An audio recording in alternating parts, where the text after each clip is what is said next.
Thank you for watching this video from the Center for European Studies at Carleton University.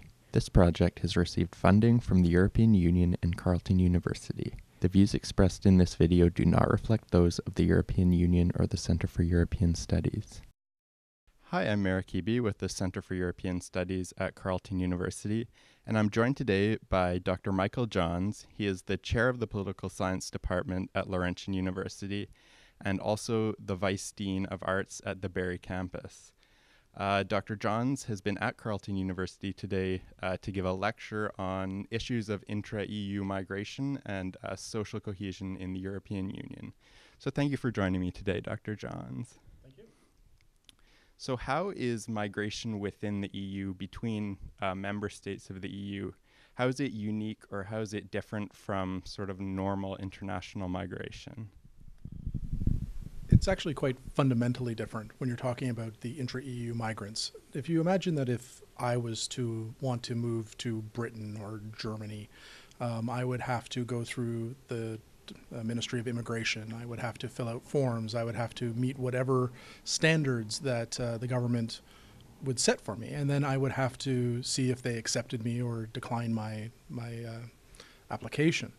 If you're an intra-EU migrant, because we have the development of free movement within the European Union, there are very few restrictions that you would have. That if you decide tomorrow and you're living in Italy and you want to move to France, that you can do that. That you don't have to inform the government. You don't have to, you may have to fill out some minor paperwork and pay taxes and things, but you don't have to go through the same process. And the reason you can do that is because your freedom of movement is enshrined in your EU citizenship rights. And so what we have is this entirely new class of migrants. These are migrants with rights. These are migrants that are able to move to a place and in some ways dictate this: I want to live here, I'm going to apply for a job here. My EU citizenship covers all of the things that normally a Ministry of Immigration would have any sort of control over. And as a result, you have this new class of migrants that only exist within the European Union. In your lecture at Carleton today, you really framed the whole discussion of migration within the EU as a question of social cohesion, with increasing diversity in societies of the member states and with, serious economic problems in much of the Union. We see this sort of deterioration of social cohesion. In terms of policy or in terms of future directions, what can the EU do to try to address this issue and preserve social stability or social cohesion across the Union?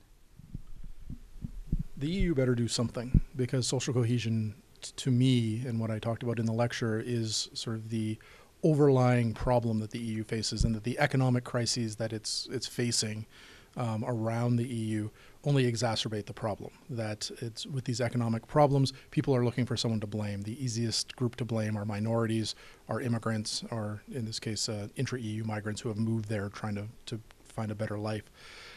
In some ways, the EU is limited in what they can do, because anything that the EU wants to do, the member states have to agree to let the EU do. Immigration, national minorities, intra-EU migrants, which is not something that states often had ever spent any time thinking about, those are the sacred cows that states want to hold on to, that while they're willing to hand over other things to the EU for integration, they haven't been open to the idea of issues of social cohesion. So the EU is limited there.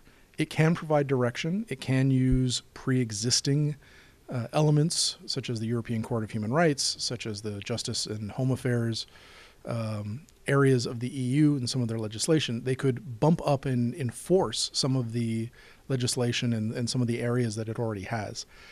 I argue in my book and in the lecture today that it needs to go farther, that it does need to be given some more authority on social cohesion, so it can find not just best practices, it can become involved with outside influence to try to lessen some of these problems of social cohesion. And they need to be able to do it. I talk about the idea of maybe a high commissioner on social cohesion who can use elements of quiet diplomacy, so it's not part of the public discussion where the very right-wing, anti-European, anti-immigrant parties could then use this as a rallying moment. They can work behind the scene with people who want to make a difference, who want to lower problems in social cohesion. Whether the EU will ever take that step, whether the member states will ever allow it to take that step, I'm somewhat skeptical of.